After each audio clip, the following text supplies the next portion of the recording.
Hey everybody, I don't know where my picks are. Oh, I was just asked to do a lesson on Eric Johnson's speed type of blues phrasing and playing.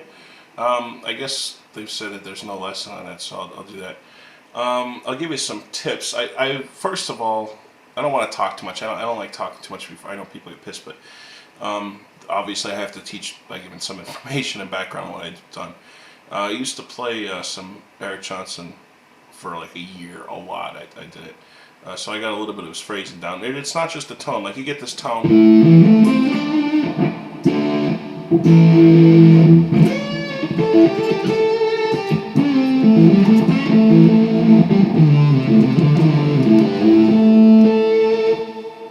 You know, the tone helps, but even without that tone, the phrasing is kind of the most important part of his playing. He's very precise and almost, I guess, OCD, the way he phrases and plays, but it's really beautiful. On the blues side, he does use a lot of pentatonics, but he's blending in intervallic jumps, octave displacements of arps. But we'll get into that too.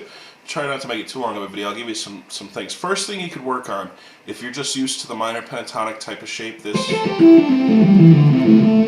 right?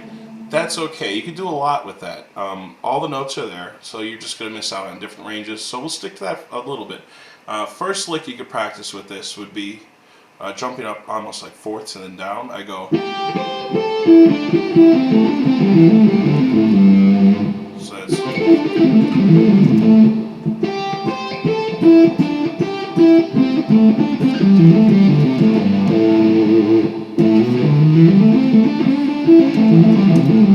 Alright, that's one little cool lick idea. Another thing you could do, sequencing different groupings, so things like that, little pauses in between. Also, a big part of his playing is muting before hitting a note. It's one of those things that you start subconsciously, just naturally doing a lot, and sometimes people don't do that at all. So instead of going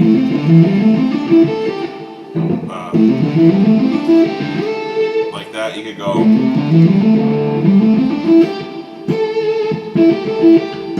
that little mute instead of hold. Not as cool as. What that does is when you mute right before hitting the target note, like that important note, it makes it stand out more, it makes it more important. It's a little difference, but it's actually pretty strong to do that. Another thing for the speed stuff, you want to run this over and over. You could do things like going 1, 2, 3, 4, 5, 6, 1, 2, 3, 4, 5, 6, and then 4, and then 6.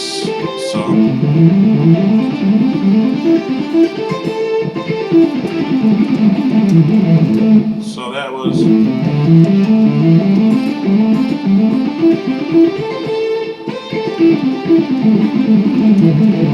Notice that start. I didn't just go. No,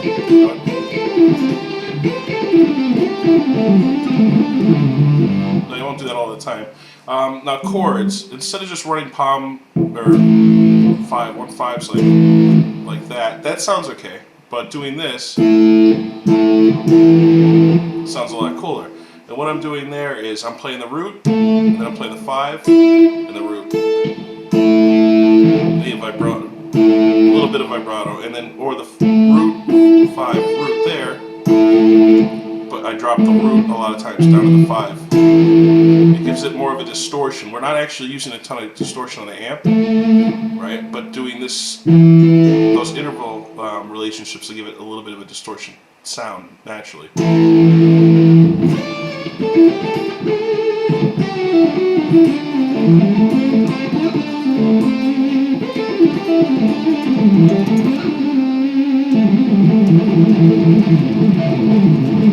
He likes doing those too.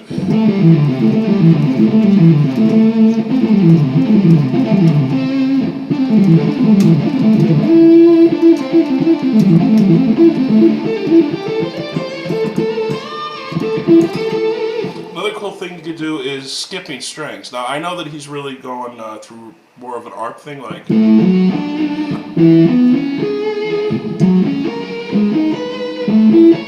Right, but instead of doing that, if you want to cheat it and just use what you're used to, you could do this.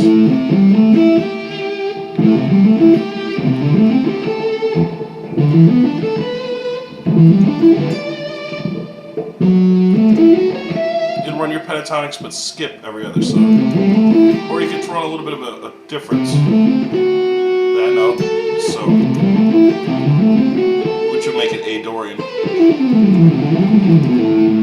in case you're interested. But I don't want the video to go too long. I know people don't like super long videos. But the speed thing, you have to pick the notes. He has a little bit of an up bounce, like this. That's why when I do a lot of the Eric Johnson sort of phrasing, I'm not doing the arm.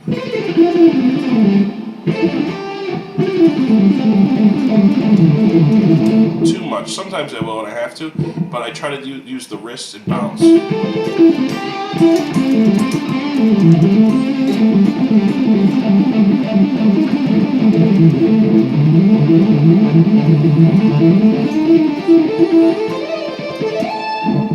Alright, trying to think of any other quick tips. I mean, the speed thing's the same as anything else. You just practice slow and get it down.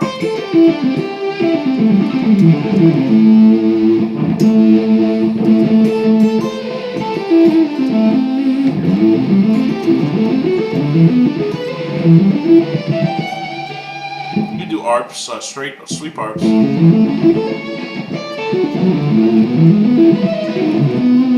The thing about that is when he does arpeggios, even those jumping octave displacements, it's different rhythms that are really tough to get down right, where you're blending triplets with straight sets. One way to warm up into doing that would be to go, just do the pentatonic scale first, but go slow.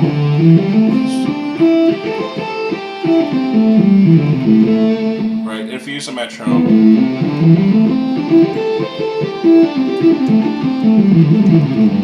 So what you do is you start to integrate different speeds. Even if you're not good at doing the rhythms, you could just gradually speed up. So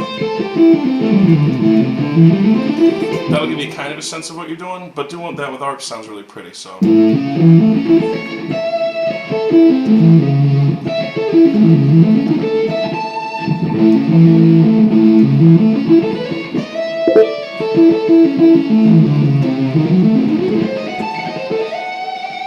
Alright, you could even do Yngwie covering with him.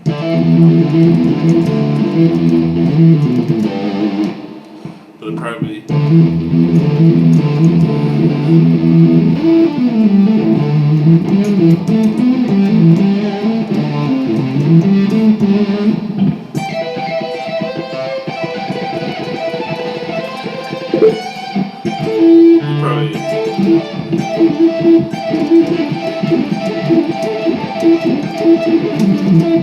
Maybe not.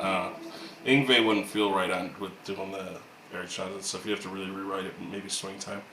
But alright, that's enough of that. If you have any questions, post them below, subscribe, and I will try to directly answer questions when I get a chance. I'm busy doing a lot of stuff with recordings, different projects with people, actual group lessons for lots of lessons. But alright, I'll talk to everybody soon. Hope this helps out a little bit. It's a lot of information to quick cover, but maybe get something cool out of it.